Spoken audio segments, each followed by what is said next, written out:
네, 여러분, 우리가 지난주부터 보고 있는 사사기는요, 여호수아 죽음 이후에 하나님께서 사사들을 통해서 이스라엘을 다스리는 역사다라고 했습니다. 자, 여호수아가 죽은 이후에 사사들을 통해서 하나님께서 이스라엘을 다스리는 역사다라고 말씀드렸습니다. 자, 여러분, 사사기의 제일 핵심되는 이 반복되는 구조가 무엇이라고 했죠? 이 사이클을 가리켜서 무엇이라고 말씀드렸냐면요, 바로 악순환의 구조다라고 했습니다. 악순환의 구조. 자, 여기 보시면 악순환의 구조가 어디서부터 시작하냐면요, 바로 초록색부터 시작하죠. 불순종과 우상숭배, 이스라엘 백성들의 불순종과 우상숭배가 이어집니다. 그럴 때마다 하나님은 어떻게 하시냐면 징계하시죠. 심판하십니다. 그리고 그 다음으로는 이스라엘 백성들이 심판과 징계 가운데 어떻게 합니까? 하나님께 부르짖죠. 그러자 하나님은 사사들을 통해서 구원하십니다. 그리고 또 이스라엘 백성은 어떻게 하죠? 재범죄합니다. 이 사이클이 무려 12번 이상 이렇게 반복되면서 이스라엘 백성들이 이렇게 범죄하는 일들과 하나님의 구원 역사를 함께 보여줍니다. 자, 그리고 이렇게 악순환이 일어나게 된 배경에는 두 가지 이유가 있다고 했습니다. 두 가지 실패가 있다고 했죠. 그 두 가지 실패는 이것이었습니다. 바로 군사적이고 전쟁의 실패, 군사적인 전쟁의 실패가 있었고요. 첫 번째는. 그리고 두 번째는 종교적인 실패, 신앙의 실패가 있었다라고 했습니다.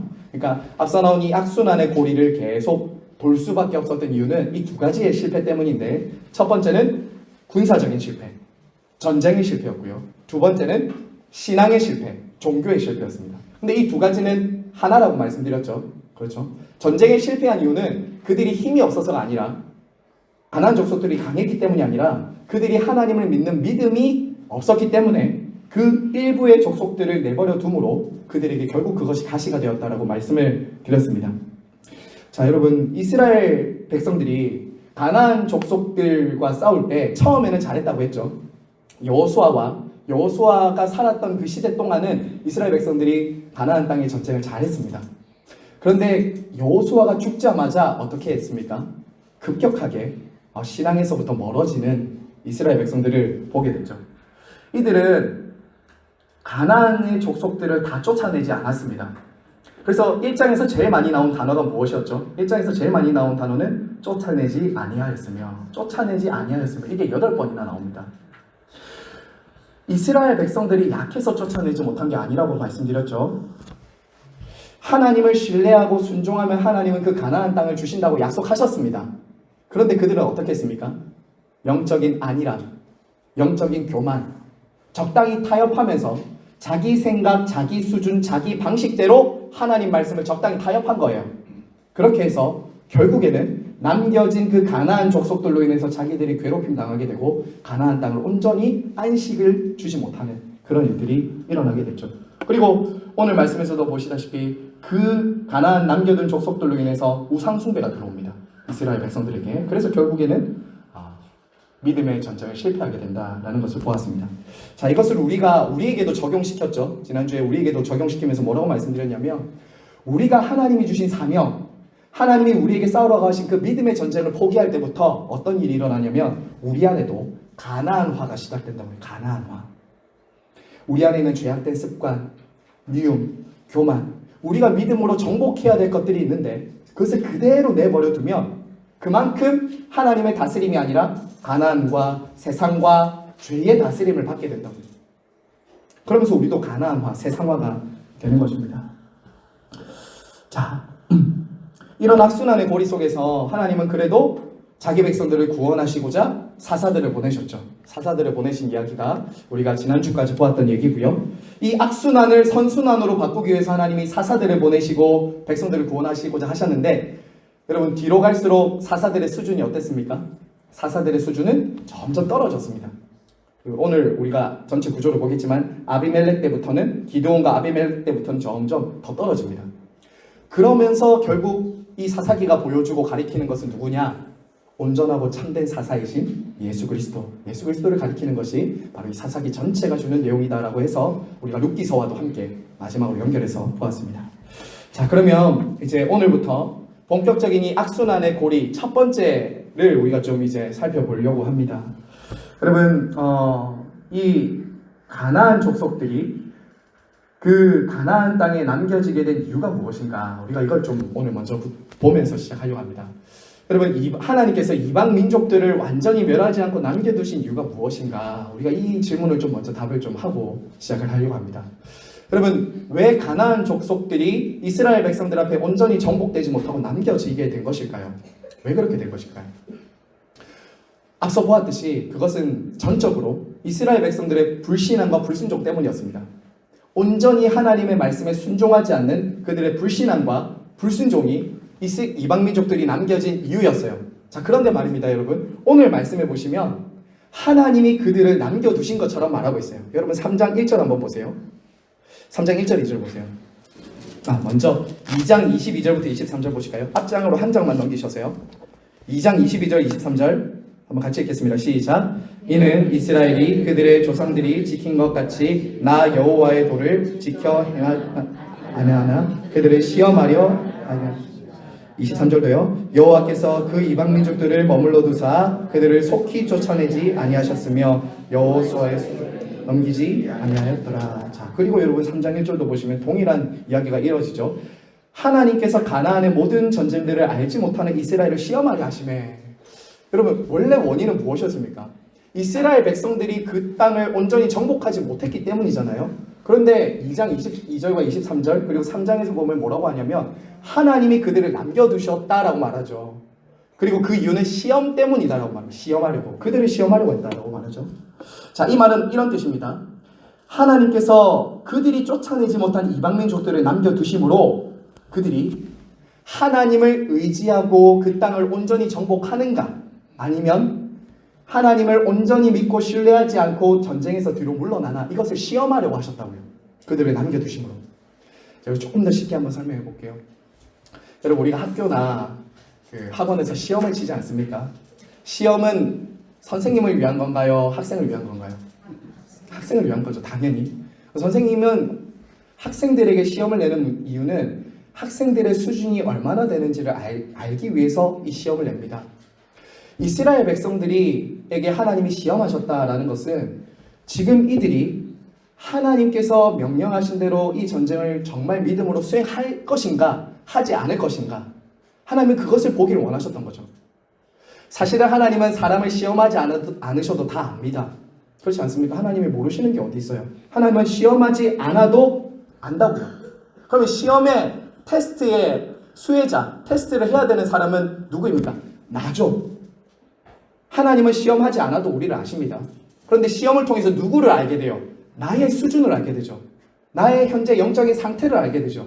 그리고 내가 지금 정말 믿음으로 하나님의 전쟁을 참여하는가, 참여하지 않는가, 나를 보게 되죠. 이스라엘은 이 시험을 통해서 누구를 보게 된다고요? 자기를 보는 겁니다. 내가 믿음으로 하나님의 말씀대로 정말 이 전쟁에 참여하고 있는가, 아니면 참여하지 못하고 뒤로 물러나는가를 이방 민족들을 통해서 그들은 알게 되는 거예요. 이방 민족들이 만약에 없으면 어떻게 돼요? 신앙생활 잘하고 있다고 생각할 수 있겠죠. 그게 아니었다는 거예요. 이 전쟁을 통해서 이 이스라엘 백성들의 영적인 실체를 보게 하시고, 하나님의 말씀과 하나님이 그 땅을 차지하고 정복하도록 약속하신 그것을 믿음과 순종을 통해서 차지하도록 하기를 원하셨다고요. 이게 바로 시험의 문제였습니다. 하나님은 당연히 그들이 하나님을 믿음으로 그 땅을 차지하기를 바라셨다라는 거예요. 자, 성도 여러분, 이것을 우리에게 좀 적용해 보겠습니다. 우리는 이 성경 공부를 하면서 이 말씀을 통해서 우리 자신에게 어떻게 이 말씀이 오늘 의미가 있는지 또 알아야 되지 않습니까? 여러분, 저와 여러분의 삶에서도요, 우리를 시험하기 위해 하나님이 남겨두신 것들이 있습니다. 우리를 시험하기 위해 남겨두신 것이 있어요. 그것은 우리의 불순종일 수도 있고, 우리의 삶에 남아있는 어떤 나의 잘못으로 인해, 나의 불순종으로 인해 남겨진 어떤 영역들일 수도 있는데요. 결국 그것은 무엇이냐면요, 하나님이 우리를 시험하기 위해서 남겨주신 영역들이 있다고요. 예수님을 믿기 때문에 모든 시험이 없어지는 것이 아니죠. 예수님을 믿기 때문에 오히려 더 시험이 생길 때도 있습니다. 어떤 분들은 물질의 시험이 있어요. 어떤 분들은 건강의 시험이 있어요. 어떤 분들은 관계의 시험이 있어요. 어떤 분들은 자녀 때문에 시험을 받으세요. 여러분, 그런 시험을 만날 때마다 하나님이 원하시고 요구하시는 게 뭘까요? 시험이라고요. 믿음으로 하나님의 말씀에 순종함으로 그 땅을 정복하고 차지하는 걸 하나님이 원하시겠죠. 반대로 우리가 그 땅에 내 안에 여전히 우리 주변에 그렇게 정복해야 되고 차지해야 될 땅이 있는데도 불구하고 우리가 하나님을 신뢰하지 않고 믿지 않음으로 물러나는 것은 이 시험에 통과하지 못하는 겁니다. 그럼 여러분 어떻게 되시는지 아세요? 여러분의 삶에 남겨둔 그 시험 있죠? 그것은 계속 여러분을 괴롭힙니다. 그 사이클을 계속 돌아요. 건강 때문에, 물질 때문에, 관계 때문에 어려움이 있는 분들은 믿음과 순종으로 그 땅을 딱 정복하지 못하면 여러분 아까 보았던 그 악순환의 고리가 계속된다고요. 계속 그 시험만 닥치면 또 넘어져요. 또 하나님이 아니라 자기 뜻대로 행동대로 하면서 뒤로 물러난다고요. 여러분에게는 어떤 시험이 있으십니까? 신앙생활하면서 시험이 없는 삶은 없거든요. 저와 여러분에게도 약한 부분, 시험을 당하는 부분이 있습니다. 그때마다 믿음으로 순종으로 딱 정복해야지 그것은 정복이 된다고요. 그만큼 우리가 뒤로 물러나고 불순종과 불신앙으로 나아가면 계속 여러분을 찌르는 가시가 됩니다. 여러분을 찌르는 가시가 될 거라고. 그렇게 가나안 족속들을 남겨둔 이유를 통해서 우리를 보게 되는 것이라는 것입니다. 자, 그러면 여기서 이제 또 넘어가 볼까요? 자, 그러면 이제 본격적으로 이스라엘의 배교의 시대를 한번 보겠습니다. 배교의 시대. 자, 지난주에 보았듯이 이 여호수아가 죽은 이후에 자녀 세대, 다음 세대들이 일어나는데 이 시대의 특징이 무엇이라고 했죠? 우리 빨간 글자 한번 볼까요? 빨간 글자 함께 읽겠습니다. 시작. 그 후에 일어난 다른 세대는 여호와를 알지 못하며. 자, 여러분 지난주에 제가 이 알지 못한다는 것이 지식적으로 알지 못하는 게 아니라고 했죠. 지식적으로 정보적으로 하나님을 알지 못한다는 것이 아닙니다. 이들도 모태신앙이었습니다. 이들도 여호수아와 그 할아버지와 아버지 때부터 하나님을 알던, 지식적으로 정보로는 하나님을 알았다고요. 제사도 지냈습니다. 문제는 무엇이었습니까? 경험적으로 인격적으로 하나님을 만난 적이 없는 거예요. 이들은. 그러니까 이들도 모태신앙이고 제사도 드렸지만 실제적인 삶에 있어서는 누구를 의지하고 살아갑니까? 바알과 아세라와 그 가나안 주변 사람들의 모습을 닮아서 살아가는 거죠. 여러분 우리 지난주 여러분 첫 목장 모임 하셨잖아요. 그렇죠. 그때 첫 목장 모임 주제가 무엇이었냐면 내가 만난 예수님 나누기였습니다. 기억나시죠? 각자가 이제 예수님 어떻게 만나셨어요? 얘기를 좀 나누셨을 텐데요. 저는 지난주에 청년들과 함께 그 시간을 같이 보냈습니다. 여러분 청년들은 우리로 치면 정말 다음 세대잖아요. 다음 세대인데 청년들이 이제 한 9명 이렇게 모여가지고 내가 만난 예수님을 이렇게 간증하는 시간을 가졌어요. 여러분 어떠셨을 것 같아요? 우리 교회 청년들. 그동안 그 중에는 정말 예수님을 인격적으로 개인적으로 만난 청년들이 있었습니다. 고백을 할 때. 그런데 그 중에 한 절반 정도는 아직 부모님이 만났던 하나님, 부모님이 믿는 하나님을 자기의 하나님이라고 고백하지 못하는 청년들도 있었습니다. 그러니까 사사시대에 나오는 이 사사기의 다음 세대와 비슷한 거죠. 하나님을 머리로는 알아요. 부모님이 교회 가자고 하니까 교회는 갑니다. 그런데 실제로 살아가는 삶에 있어서는 하나님을 경험해보지 못하니까 무엇을 믿고 의지하고 사냐면 세상 사람들의 방식, 세상 사람들이 보고 배운 대로, 세상에서 보고 배운 대로 그냥 살아가는 거예요. 그러니까 다른 세대가 된다는 거예요. 다른 세대가 되는 겁니다. 그래서 실제로 살아가는 가치관과 삶을 딱 보면 불신자와 별로 다를 것이 없는 그런 삶이 바로 가나안의 2세대들, 여호수아가 죽은 이후에 세대들이 바로 이런 하나님을 알지 못하는 세대. 그래서 거침없는 배교하는 시대가 바로 이 2세대였습니다. 자, 그런데 결국 이런 자녀 세대가 일어나게 된 이유의 핵심은 무엇인가? 바로 부모 세대의 신앙 전수의 실패였어요. 부모 세대의 신앙 전수의 실패였다고요. 여러분 사실 언약 가정에서요. 우리 언약의 가정 안에서 부모님들의 제일 중요한 사명은 무엇이냐면 자녀의 성공이 아니라 자녀의 신앙입니다. 정말 그래요. 우리 언약의 부모들이 나중에 예수님을 믿으셨든지 아니면 처음부터 모태신앙에서 예수님을 믿어 오셨든지 상관없이 정말 가장 중요한 첫 번째 사명은 우리 자녀들에게 이 신앙을 전수하는 거예요. 이 신앙 전수하는 거예요. 결국 부모 세대가 믿음을 전수하지 못하자 11절 12절이 되는 겁니다. 여호와 하나님을 섬기지 않고 어떻게 말해요? 하나님 여호와를 버리고라고 합니다. 버리고 다른 신들 바알과 아스타롯에게 절하며 여호와를 진노하게 했다라고 말하고 있어요. 그러니까 이 한마디로 이런 거예요. 하나님 없이 살겠다는 겁니다. 하나님 없이 살겠다. 여러분 근데 이것을 그냥 읽고 지나가면 안 됩니다. 왜냐하면 이 지금 2장 11절에서 12절의 이 배반과 배교는 여호수아 24장 저희가 봤었죠. 여호수아가 죽으면서 뭐라고 했습니까? 오직 나와 내 집은 여호와만을 섬기겠다라고 하고 너희도 같이 언약을 맺으라고 했잖아요. 그때 그 부모들과 그 자녀들이 함께 언약을 맺었다고요. 그런데 지금 11절과 12절은 뭐냐면 그 언약을 깡그리 무시하고 그 언약을 완전히 배반한 거예요. 약속을 완전히 어긴 거예요. 하나님 버렸다는 겁니다. 그리고 오히려 하나님 나라의 모습을 보여주기보다는 가나안 세상 모습을 보여주는 것이 지금 이스라엘 백성들이다라는 거죠. 여러분, 그런데 이게 그 당시만의 문제는 아닙니다. 여러분, 밑에 한번 제가 통계를 한번 오늘 봤거든요. 통계학적으로 오늘날 우리 교회 안에서 중학교 졸업 전후에 50%가 교회를 떠난다고 합니다. 중학교 전후로 50%요. 그리고 고등학교 전후로는 70%가 떠난다고 합니다. 그리고 대학을 졸업하고 사회에 진출하면 90%가 교회를 가지 않는다고 합니다. 다른 세대가 되고 있죠. 여러분, 이거 심각한 문제입니다. 지금 주일학교가 없는 교회가 고신교회만 해도 80%입니다. 주일학교가 없는 교회요. 심각한 일입니다. 특히 오늘날처럼 여러분 현대사회, 우리가 살아가는 이 한국 사회는 포스트 모던 시대라고 말합니다. 포스트 모던은 쉽게 말하면 하나의 진리, 유일한 진리를 믿기보다는 모든 사람들이 다 각자가 믿고 생각하는 것이 진리라고 허용하고 포용하고 받아들이는 시대가 저와 여러분이 살아가는 시대입니다.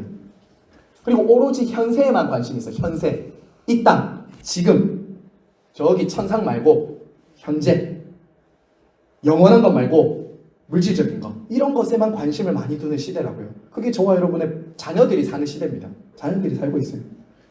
자녀들은 결국에는 이 세상 속에 살면서 그런 하나님에 대한 것, 영원에 대한 것은 관심을 두지 않고 사는 거예요. 결국 이 세상이 우리 자녀들에게 무엇을 뺏어갈까요? 영혼을 뺏어가는 거예요. 영혼을. 하나님에 대한 것을 뺏어가는 거죠. 저는 여기 계신 우리 사랑하는 성도님들의 자녀들을 위해서 많이 기도하고 계신 거 알고 있습니다. 그래서 사실 이 말씀을 드리는 겁니다. 여러분, 이미 머리가 웬만큼 크고 자기 생각과 경험과 고집이 생기면 웬만해서는 잘 안 듣지 않습니까? 자녀들이 교회 가라, 하나님 믿어야 된다라고 해도 웬만해서는 잘 안 움직입니다. 근데 여러분, 우리 그거 아시잖아요. 여러분도 예수님을 어떻게 믿으셨습니까? 사람으로서는 할 수 없잖아요. 하나님은 하실 수 있잖아요. 우리도 우리의 신앙을 가졌을 때를 생각해보면 사람이 할 수 없는 것은 하나님이 하실 수 있다는 거 여러분 아실 거예요. 그럼 그거를 믿고 눈물로 기도하시는 거예요. 눈물로. 언젠가는 저 자녀가 돌아와서 하나님 앞에 나올 것이라는 포기하지 않는 기도와 눈물은 결코 자녀를 망하게 하지 않습니다. 그 자녀는 반드시 돌아옵니다. 언젠가는 돌아옵니다. 기도가 반드시 쌓이고 눈물이 주님의 병에 차면 반드시 그 자녀는 돌아온다는 것 여러분은 기억하셔야 됩니다. 여러분, 교회도 마찬가지예요. 다음 세대 정말 준비해야 됩니다. 저희 교회뿐만 아니라 한국의 교회들이 고령화되고 있어요. 특히 부산은 더 그렇습니다. 우리도 다음 세대를 준비하지 않으면, 부모의 신앙이 자녀들에게 전수되지 않으면 우리 세대로 끝날 수도 있어요. 30년, 40년 뒤에는 이 교회, 한국 교회, 유럽 교회처럼 될 수도 있다는 거 여러분 경각심을 가지고 우리 교회도 정말 다음 세대를 준비하는 일에 함께 헌신하고 준비해야 되는 이유가 여기 있습니다. 자, 여러분, 그 다음 볼까요? 여러분, 이처럼 하나님 앞에 배교하는 이스라엘 백성들을 하나님은 어떻게 하시냐? 바로 징계하십니다. 징계. 자, 여러분, 여기 보시면요, 범죄할 때 하나님이 징계하고 압제받자 부르짖고 구원하자 재범죄하는 이 일들 속에서 하나님의 대응책이 뭐냐면 징계입니다. 징계. 자, 더 이상 남아있는 가나안 족속들을 쫓아내지 않으심으로 그들 곁에 두는 겁니다. 그들 곁에 두는 거예요. 자, 이것을 가리켜서 뭐라고 하냐면, 여러분 거기 좀 적어보세요. 언약적 징계, 언약적 심판입니다. 언약적 징계, 언약적 심판. 자, 왜 여기서 언약적이라는 말을 좀 제가 강조하냐면요, 여러분, 언약적 징계와 심판은 자기 백성들을 죽이는 징계가 아닙니다. 자기 백성들 죽으라고 때리는 거 아니에요. 여기서 이 언약적 심판과 언약적 징계라는 것은 사랑의 회초리입니다. 사랑의 회초리. 이스라엘 백성들이 자신들의 잘못을 깨닫고 돌아오도록 하나님은 이 사랑의 회초리를 드는 거죠. 여러분, 그런데 우리 주변에도 그런 사람들이 있지 않으십니까? 이 사랑의 회초리를 맞고 돌아오시는 분들 있잖아요. 저는 그런 케이스거든요, 사실은. 어떤 분들은 하나님을 떠나서 살다가 사업의 실패 때문에 하나님 앞에 돌아옵니다.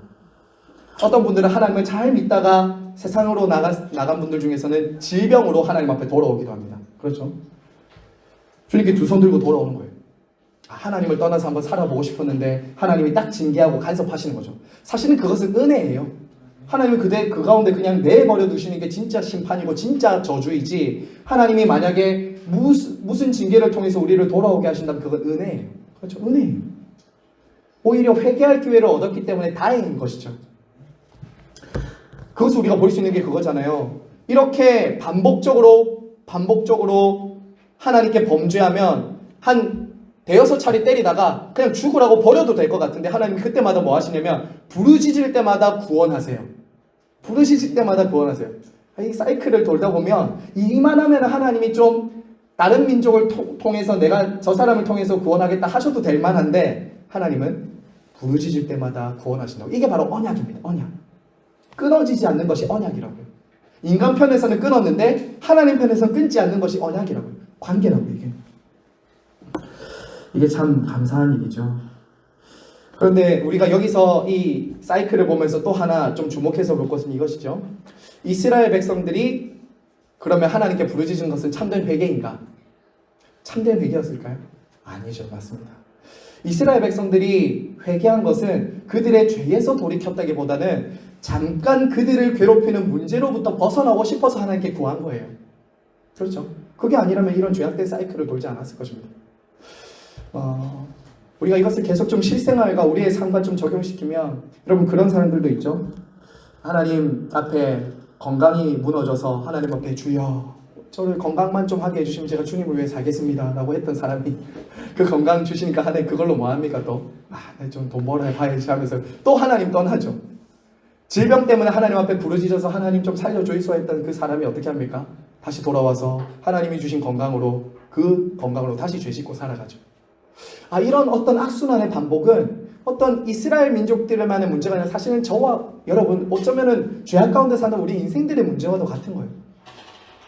하나님을 그냥 필요에 따라서 부르는 거죠. 하나님의 그저 문제 해결의 도구로서 하나님을 찾는 거죠. 근데 하나님과의 관계가 정말 중요한데, 하나님이 우리를 구원해 주시는 이유, 그 문제를 해결해 주시는 이유는 그 문제가 아니라 그만큼 너희를 사랑하는 나를 보라고 하나님 그 문제를 해결해 주시는데, 사람들은 다 그것만 보잖아요. 나를 해결해 주는 그 문제만. 그러니까 이 문제가 해결되면 하나님 안 찾는 거예요. 하나님 필요 없는 거죠. 그거는 정말 바른 신앙이 아니라 기복적인 신앙이라고 우리는 말하는 것입니다. 하지만 제가 다시 좀 돌아와서 말씀드리면 결국 빨간색이 사사기의 핵심인데요. 이 빨간색의 사사기를 통해서 하나님께서 우리에게 주시는 말씀은 그럼에도 불구하고 자기 백성들을 구원하신다는 거죠. 이게 이제 핵심입니다. 사실은. 왜 그렇게 하나님이 하시는가? 바로 하나님의 긍휼과 자비하심 때문이에요. 하나님의 긍휼과 자비하심 때문이에요. 확 쓸어버리면 좋겠는데 다시 기회를 주시잖아요. 다시 기회를 주시잖아요. 저는 그래서 이 사사기에 항상 제가 좀 이렇게 메모를 해두고 저거 말하는 것이 있습니다. 인간들의 끈질긴 죄성보다 하나님의 끈질긴 사랑이 크구나. 끈질긴 죄성보다 끈질긴 하나님의 사랑이 더 크다. 이게 바로 사사기를 통해서 우리가 보게 되는 것입니다. 네. 그래서 여러분, 혹시 저와 여러분의 삶에 신앙의 어떤 시험이나 문제가 닥쳤을 때는요, 여러분 자꾸 그 문제만 보시면 안 돼요. 이 문제가 빨리 해결되었으면 좋겠다, 이것만 보셔도 안 돼요. 진짜 보셔야 될 건 뭐냐면 하나님과의 관계를 보셔야 돼요. 그리고 이 문제가 해결되는 것보다 더 중요한 것은 무엇이냐면 하나님과의 관계를 점검하셔야 돼요. 하나님이 진짜 우리에게 주시길 원하시는 것은 하나님과의 바른 관계 속에서 정말 우리가 행복하게 사는 거거든요. 근데 우리는 자꾸 내가 가진 이 문제만 없어지는 것에 관심을 두니까 이 문제 없어지면 다시 어떻게 돼요? 하나님 보지도 않는 거예요. 하나님 보지도 않는 거예요. 그게 바른 신앙이 아니죠. 성숙한 신앙일수록 내 삶에 일어나는 그 문제를 딱 가지고는 하나님과의 관계를 점검하고 하나님 앞에 나아가는 사람들이다라는 것 우리는 기억해야 합니다. 자, 여러분 넘어갈까요? 자, 우리가 징계에 대한 부분을 보았고요. 방금 보았습니다. 넘어가서 여러분 여기 보시면 방금 말씀드린 대로 이스라엘 백성들이 범죄했을 때 하나님이 항상 이 이방 민족들 주변에 있는, 오늘 보겠지만 야빈, 저 북쪽에 있는 야빈, 그 다음에 오른쪽에 암몬, 모압, 미디안, 블레셋, 이런 주변 민족들을 통해서 이스라엘을 끊임없이 공격하고 괴롭히도록 징계하셨다라는 것입니다. 자, 넘어갈까요? 자, 넘어가면 이제 아콰일로의 후세대들입니다. 아콰일로의 후세대들. 자, 여러분 여기 보시면 1세대는 지난주에 보았듯이 여호수아 사는 날 동안 하나님을 잘 섬겼던 백성들이고요. 2세대, 우리가 오늘과 다음 주에 보게 될 이 2세대는 하나님을 알지 못하는 세대였는데 3세대로 넘어가면 어떻게 되냐면 아예 우상숭배로 가버립니다. 아예 우상숭배로 가버려요. 나중에는 시대가 갈수록 어떻게 되죠? 하향 나선형을 그리면서 추락하는 모습을 보게 된다. 그러니까 처음에 하나님을 신실하게 믿었다가 두 번째는 그냥 명목상 신자들, 그냥 이름은 신자인데 세상과 별로 다를 바 없는 그런 삶을 살다가요, 마지막 하나 더 내려가면 어떻게 되냐? 바로 우상숭배의 삶으로 살아간다라는 거죠. 네. 아마 컴퓨터가 다운된 것 같아요. 네, 조금 이따가 다시 켜주시면 되겠어요. 그 강의안을 보시고 따라오시고요. 결국 여러분 그 다음 페이지 보시면 좀 이렇게 하얀 그래프가 있죠. 하얀 그래프가 보이실 겁니다. 그 나선형 그래프를 보시면 이스라엘 백성들의 영적인 상태와 그 사사들의 상태가 함께 이렇게 아래쪽으로 점점 나선형으로 이렇게 내려가는 것을 보게 될 것입니다. 바로 이게 이스라엘 백성들과 그 사사들의 수준이었다라는 거죠. 여러분 그래서 결론부에 보시면, 사사기 결론부에 보시면 어떤 일이 일어나냐면 원래 하나로 시작됐던 이스라엘 백성들이 동족 상잔의 비극으로 갑니다. 베냐민 지파 한 민족을 모든 지파들이 다 공격해서 베냐민 지파가 거의 멸망당하는 그 수준까지 내려간다고요. 그래서 이것을 지난주에 뭐라고 말씀드렸습니까? 하나님의 백성들이 사명을 잃어버리자, 하나님의 백성들이 하나님이 주시는 그 사명과 자신들을 향하신 말씀에 순종하지 않자 자기들끼리 싸운다. 자기들끼리 싸운다. 이런 모습이 우리 안에, 공동체 안에 일어나서는 안 된다는 거예요. 하나님이 주신 그 땅을 정복하고 차지하라는 그 사명에 함께 집중하고 함께 순종하지 않을 때 서로 싸우는 일들이 일어나게 되었다라는 것을 우리가 보게 되었습니다. 여러분 유럽과 미국 교회를 한번 생각해 보세요. 유럽과 미국 교회. 여러분 정말 많은 교회들이요 문을 닫기도 하고 카페가 되고 술집이 되기도 했습니다. 근데 여러분 유럽 교회는 사실은 우리나라는 기독교 역사가 한 120년 정도거든요 지금. 근데 유럽은 400년 500년이 넘습니다. 그래서 이 400~500년의 유럽 교회 종교개 역사를 보면요 오르락 내리락 하는 이것이 많이 있었습니다. 그래서 지금도 뭐 교회가 많이 쇠퇴했다 어렵다라고 말하지만 항상 이런 오르락 내리락이 있었거든요. 그래서 절망적으로 볼 필요는 없지만 우리나라는 지금 이 하향 곡선이 상당히 빠릅니다. 120년밖에 안 됐고요. 근데 우리나라는 지금 이 하향 곡선이 굉장히 빠릅니다. 그래서 교회가 지금 정말 한 50년, 60년 뒤에 어떻게 돼 있을까? 이걸 봤을 때 유럽처럼 오랜 역사와 축적된 어떤 신앙이 없기 때문에 훨씬 더 빨리 이방화 혹은 탈종교와 탈기독교화 될 확률이 훨씬 높습니다. 그래서 이 아콰일로로 가는 다음 세대를 우리가 이제 경각심을 가지고 자녀들을 정말 믿음 안에 기르는 것을 우리가 사명으로 삼아야 된다는 거 우리가 한번 더 생각해 보게 되는 것이죠. 자, 우리 그 다음으로 한번 넘어가세요. 네. 그 다음은 그러면 우리가 오늘 좀 보게 될 이 부분은 우상 숭배와 좀 관련해서 좀 우리가 한번 더 정리해 보기 원합니다. 여러분 결국 가나안 백성들과 그 자손들이 범죄한 가장 큰 죄는 뭐냐면 우상 숭배였거든요. 우상 숭배. 그 밑에 보시면 왜 그렇게 우상 숭배에 사람들이 마음이 끌릴까? 사실은 모든 죄는 여러분 십계명 1, 2계명에서도 하나님이 나 외에 다른 신들을 섬기지 말라는 계명을 주셨잖아요. 결국에 우상 숭배거든요. 제일 큰 죄, 가장 모든 사람들이 가지고 있는 깊은 죄는 우상 숭배입니다. 우상 숭배. 이 사사시대가 만들어가는 이 우상 숭배의 매력들에 대해서 좀 정리한 것들이 있어서 제가 한번 좀 정리를 하고 넘어가고자 합니다. 여러분 사사기 시대의 자녀 세대가 빠졌던 그 우상 숭배가 어떤 작용을 했길래, 어떤 매력을 가지고 있었길래 그 자녀들이 그렇게 빠졌을까? 그리고 오늘날 많은 사람들은 왜 그렇게 우상의 마음이 빨리 빼앗기게 되는 것일까? 여러분 먼저 칼빈이 말한 것처럼요. 칼빈이 뭐라고 말했냐면 인간의 마음은 우상 공장이다라고 말했어요. 우상 공장. 그러니까 타락한 모든 사람들은 하나님 아닌 다른 것들을 믿고 의지하고 살아간다고요. 수많은 것들을 의지하고 믿고 살아가요. 하나님 아닌 스스로가 하나님 되었을 때 그 사람은 수많은 우상들을 믿고 붙잡고 살아간다고요. 자, 그러면 왜 그렇게 사람들이 우상을 찾는가? 우리 그 우상들이 가진 매력을 한번 볼까요? 자, 첫 번째는 이것입니다. 접근성이에요. 접근성. 사람들이 왜 하나님이 아니라 우상들을 그렇게 찾고 빠지게 되는가? 바로 첫 번째로 접근성이에요. 여러분, 접근성은 뭐냐면 우상이 있는 곳에는 신이 있다라고 생각하는 그 믿음 때문에 사람들이 우상을 섬긴다는 거예요. 예를 들면 이런 것입니다. 그럼 불상이나 기암괴석 혹은 어떤 신비로운 장소에 사람들이 가서 막 절하고 찾잖아요. 기도하잖아요. 그런 이유는 신이 보이고 혹은 자기가 원하는 장소와 어떤 시간에 있다는 것을 가정하고 사람들이 그곳에 가는 것이거든요. 그 믿음이 있다는 거예요.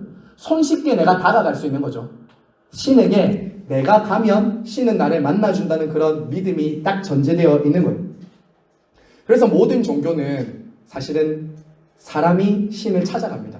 그렇죠? 모든 종교는 사람이 신을 찾아가요. 내가 노력하고 내가 접근하면 신은 나를 만나주고 내게 복을 주는 구조예요. 자, 그런데 하나님은 어떠십니까? 하나님은 형상이 아니죠. 하나님은 보이는 분이 아닙니다. 하나님은 내가 원하는 시간과 장소에 가면은 그분의 어떤 그 시간과 장소에만 하나님이 딱 계신 분이 아니시죠. 하나님은 초월해 계시기 때문에 이런 우상들의 접근성과는 다르기 때문에 사람들이 손쉽게 찾는 우상들을 섬기게 된다라는 겁니다. 두 번째는 뭡니까? 물질성이에요. 물질성. 자, 이 물질성은 이런 겁니다. 여러분, 사람들 안에는 종교성이 있기 때문에 내가 신에게 얼마나 공을 들이고 노력하느냐에 따라 신도 내게 복을 준다고 생각해요. 그러니까 내가 신에게 복을 받기 위해서는 내가 신에게 뭔가 물질을 헌납하는 거죠. 기브 앤 테이크입니다. 기브 앤 테이크. 내가 원하는 것을 받기 위해서 신을 달래고 얼르는 거죠. 이게 바로 세상의 종교와 이 우상들이 만들어낸 물질성이라는 거예요. 여러분, 이런 것에 과연 거룩과 윤리적인 어떤 가치가 있을까요? 그런 가치 없습니다. 내가 원하는 소원, 나의 필요, 내가 원하는 물질만 얻어내면 되지 내가 뭐 거룩하게 산다거나 내가 그 신이 원하는 것을 내가 따라 순종해야 된다, 그런 거 필요 없어요. 철저하게 나 중심적인 물질만 채워지면 되는 것이 바로 이 우상이 말하는 물질성입니다. 물질성. 자, 여러분, 신앙생활도 그렇게 할 수 있어요. 신앙생활도 그렇게 할 수 있습니다. 물질적인 수준에서만 하나님을 찾고 구하는 거예요. 이 땅에서만 있는 물질을 위해서. 하지만 여러분, 우리의 신앙은 물질에만 머무나요? 물질에 국한되는 거 아니죠. 우리는 물질을 초월해서 살아계신 하나님, 그 하나님을 소유하고 그 하나님을 가까이 하는 것을 더 큰 복이라고 여기지 물질을 우리는 우선순위에 두고 사는 사람들 아닙니다. 오히려 우리의 믿음은 무엇입니까? 물질이 없어도 하나님이 있으면 다 있는 것이고, 그리고 물질을 다 얻어도 하나님 없으면 아무것도 아니라는 것을 믿는 사람들이죠. 사실 그런 거 아닙니까? 다시 한 번 더 말씀드려볼게요. 우리의 신앙은 절대 물질적인 것으로 다 설명되는 것이 아니라고요. 세상 종교나 세상 사람들은 눈에 보이고 손에 잡히는 것으로 모든 것을 평가합니다. 그러니까 신앙, 여러분 예수 믿고 나서 그런 말 주변에서 안 들어보셨어요? 야, 니는 교회 다니면서도 왜 그렇게 안 되냐? 교회 다니면서도 왜 돈이 없냐? 교회 다니면서 왜 그렇게밖에 못 되냐? 이런 말 여러분 주변에서 들을 때 그것은 다 세상 종교가 말하는 물질화된 종교를 사람들도 생각하기 때문에. 근데 우리 하나님은 단지 물질화되신 분이 아니라고요. 그 신앙을 제대로 받아들이고 믿음 안으로 들어가는 사람들이 오히려 이런 사람들이라고 말씀드리는 거예요. 이 세상에 있는 모든 물질을 다 얻어도 하나님 없으면 아무것도 아니라고요. 그런데 이 세상에 있는 모든 것이 없어도 하나님이 있으면 다 얻은 거라고요. 이 믿음을 가지고 여러분 사는 것이 하나님의 백성들입니다. 우리 그것을 온전히 붙들어야 돼요. 흔들리지 마십시오. 물질에 흔들리지 마세요. 하나님을 물질에 팔지도 마세요. 여러분에게 물질보다 더 귀한 것은 하나님 자신이다. 이것을 꼭 붙들고 살아야 됩니다.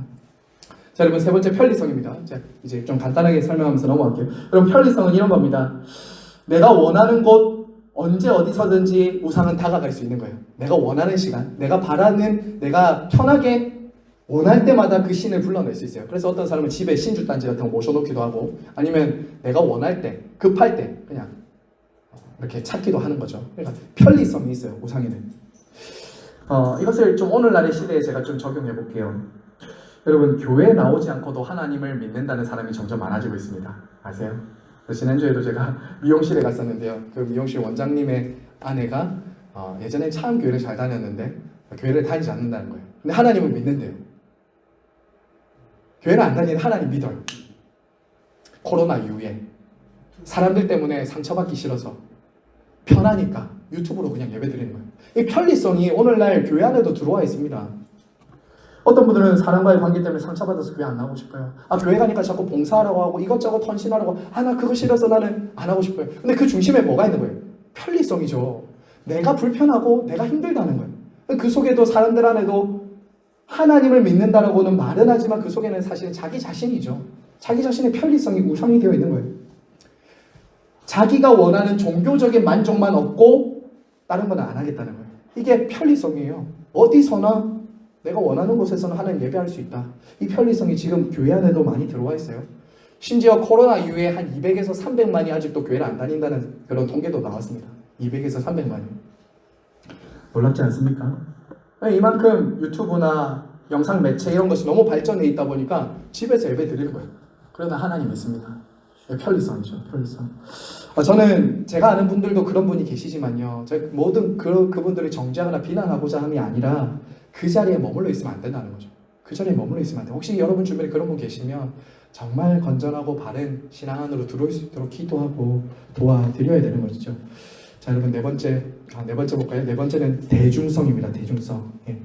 여러분 이 우상을 하나하나 좀 정리하면서 이 시대가 가지고 있고 우리 안에도 있을 수 있는 거 한번 생각해 보세요. 여러분 대중성은 이겁니다. 쉽게 한번 설명할게요. 여러분 모두가 다 하고 있는데 나 혼자 안 하면 어떠세요? 이상한 게 뭐죠? 모두가 다 그렇게 하고 있어요. 대세예요. 대세. 이 세대가 그렇게 다 살아가고 있어요. 근데 나 혼자 그 일을 안 하고 있다. 그러면 나는 소외되고 도태되고 까다로운 사람으로 보이는 거예요. 여러분 비가 안 오면 가나안 사람들은 당연히 어디로 가냐면 바알 신전으로 갑니다. 아기를 못 낳으면 어디 가냐면 아세라에게 가고 아스타롯에게 가야 돼요. 모든 주변 사람들의 대세가 대중 사람들이 뭘 의지하냐면 우상을 의지하고 있어요. 그리고 실제로 그렇게 하니까 잘 돼요 또. 그러면 하나님을 믿는 신앙을 가졌다는 이스라엘 백성들이 그거 볼 때 뭐라고 생각할까요? 당연히 눈이 돌아갈 수밖에 없는 거예요. 하나님 안 믿어도 잘 되는데. 이렇게 대중들이 다수와 대세가 따라가고 있는 그 삶이 믿지 않는 사람들의 그 삶을 보면서 믿는 나도 저 사람들 살아가는 삶을 보니까 나만 너무 좀 도태되고 나만 좀 뭔가 잘 안 되는 것 같고 나는 왜 하나님 믿는데 이렇게 작고 소수고. 여러분 그런데 우리 신자들에게 꼭 주님이 말씀하셨잖아요. 넓은 문으로 가는 곳은 찾는 이가 많고 좁은 문으로 들어가는 것은 찾는 이가 적다라고 했죠. 여러분 대세와 대중과 다수가 가는 것이 진리가 아닐 수도 있습니다. 때로는 맞을 수도 있겠죠. 그런데 예수님을 믿는 신자들에게는 대중, 다수, 대세가 가더라도 때로는 안 가야 될 때도 있어요. 모든 사람이 우상 숭배하고 대중이 다 그렇게 할 때 나는 때로는 안 해야 될 수 있다고, 안 해야 된다고요. 좁은 길이더라도 우리는 정도를 가야 되겠죠. 여러분 정말 그렇게 가셔야 됩니다. 그게 신자들의 삶이고 부르심이에요. 여러분 저와 여러분의 기준은 다시 말씀드리지만 대중이 아닙니다. 대세가 아닙니다. 다수가 아니라 예수님이고 말씀입니다. 이거 딱 붙들고 여러분 사시기를 바랍니다. 5번으로 넘어갈까요? 오늘 아마 우상숭배까지만 할 수 있을 것 같아요. 제가 원래 하나 더 보려고 했는데 시간상 여기까지 한번 보기. 자 여러분 다섯 번째는 다양성입니다. 다양성. 여러분 우리는 유일신이신 여호와 하나님만을 믿는 사람들이지만 여러분 세상에는 많은 신들이 있습니다. 그렇죠? 여러분 일본에만 해도 12만의 신이 있고요. 작은 신사, 큰 신사 이렇게 하면은 800만의 신들이 있어요. 800만의 신. 그리고 여러분 인도에는 4억의 신이 있다면 4억. 신들이 너무 많아요. 넘쳐 흐르죠. 여러분 그러니까 사람들은 나에게 도움이 된다라고 하면은 뭐든지 다 신으로 삼는다고요. 나에게 도움이 된다고요. 해도, 달도, 별도, 나무도, 물도 모든 것이 나에게 도움이 된다면 다 신으로 삼고자 한다고요. 사람들은. 이 종교성이에요. 특별히 여러분 오늘 한번 생각해 보세요. 종교다원주의입니다. 저와 여러분이 살아가는 이 세상을 종교다원주의라고요. 기독교만 맞다라고 말하면은 이제 우리는 완전히 매장당합니다. 오히려 모든 사람들이 종교 통합을 말해요.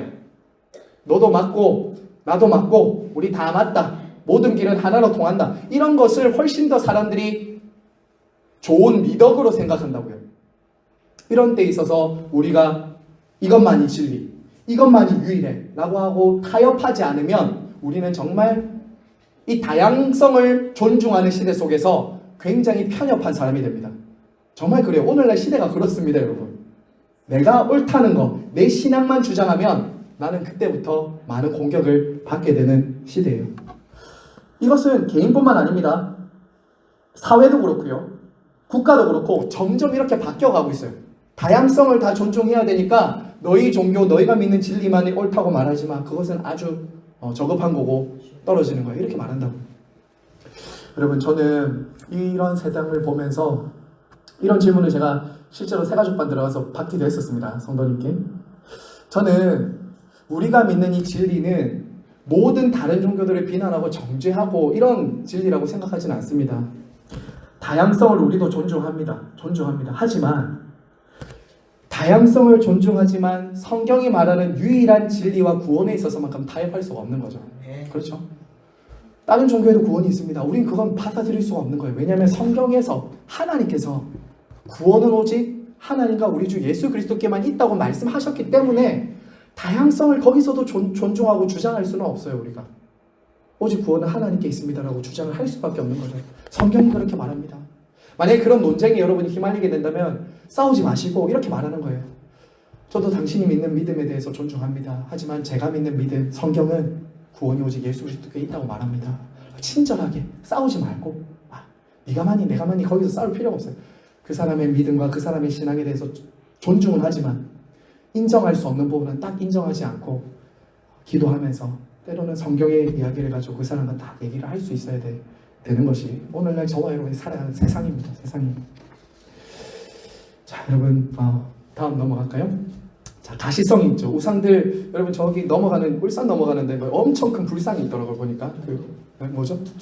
두구동입니까? 두구동에 불상 엄청 큰 게 있더라고요. 여러분 저는 그 앞에 가보진 않았지만 멀리서도 엄청 커 보였거든요. 가까이 가면 여러분 어떨까요? 압도될 것 같아요. 압도. 와, 이렇게 할 것 같아요. 와, 뭔가 신비롭고 뭔가 나를 압도하는 그 분위기 속에서 뭔가 굉장히 주눅들 것 같아요. 여러분 그거 아시죠? 누가 만들었습니까? 그거? 사람이 만들었습니다. 사람이 만들었는데 사람이 그 앞에 가서 절하고 있죠. 사람이 색칠하고 사람이 만들었다고. 근데 우리는 그 가시적인 모습만 보고 그냥 압도되는 거죠. 사실 돌인데 아무것도 아닌 금칠한 건데 그 앞에서 절하는 걸 보면 사람들은 가시적인 어떤 것을 원한다고요. 근데 하나님은 불가시하잖아요. 하나님은 안 보이잖아요. 그러니까 사람들 훨씬 보이는 것에 끌린다. 근데 보이지 않는 하나님이 이 땅에 오셨을 때가 있었죠. 2000년 전에 하나님이 우리를 위해 오신 그 아기 예수 그리스도 통해서 우리에게 당신을 보여주셨죠. 그래서 우리는 보이지 않는 하나님을 보고 믿는 사람들이다라는 것 우리는 잊지 말아야 됩니다. 자, 마지막입니다. 우리 방탕성입니다. 방탕성. 여러분 세상 종교가 좀 하등 종교일수록 주로 그 자기가 믿는 어떤 그 신이 윤리적이고 도덕적인 어떤 종교적인 많은 요구들을 하지 않습니다. 오히려 뭐 하냐면 네가 원하는 걸 내가 해줄게 이런 종교가 많아요. 네가 원하는 걸 내가 해줄게. 그리고 그걸 원하는 걸 해줄 때는 주로 쾌락이나 향락이나 어떤 행음을 통해서 그것들을 준다고요. 그런 것들을 오히려 더 적극 권장한다고요. 네가 원하는 걸 해도 돼 라고 한다고요. 신도 그걸 좋아해 라고 해준다고요. 어떤 엄격한 규율이나 어떤 가치가 없어요. 하등 종교일수록. 고등 종교일수록 조금 더 그 수준이 높긴 하지만 그 종교가 만들어내는 것은 신도 네가 원하는 것을 도와줄 거야. 방탕하게 우리를 때로는 신도 너를 방관하고 내버려 둘 거야. 이렇게 이제 가는 게 종교라고요. 종교예요. 하지만 우리 하나님은 어떻습니까? 거룩하신 분으로서 하나님의 백성들이 하나님의 백성답게 살도록 우리를 가르치시고 훈계하시고 인도하시는 거죠. 우리는 이것을 잊지 말아야 됩니다. 여러분 사사시대는 결론을 좀 정리하면서요. 이런 우상숭배와 배교의 시대 속에서 하나님께서 사사들을 통해서 이제 자기 백성들을 구원하시는 이 모습을 우리가 보게 될 건데요. 우리가 다음 주에 이제 사사들을 본격적으로 보게 될 텐데 하나님은 믿음과 순종으로 하나님 앞에 나아가는 당신의 사사들을 통해서 이스라엘 백성들을 구원하시면서 그 사사들의 모습이 이스라엘 백성들의 모습이 되기를 원하셨다는 걸 우리가 보게 될 겁니다. 자, 여러분, 하나님은 오늘날처럼 사사시대 같은 이 시대를 사는 저와 여러분들에게도 믿음과 순종을 요구하십니다. 우상 숭배가 만연한 이 세상 속에서, 각기 소견에 오른 대로 살아가는 이 세상 속에서 믿음과 말씀을 딱 붙들고 살아가는 순결한 믿음의 순종자들, 사명자들 다 되어주시기를 간절히 바라고 소망합니다.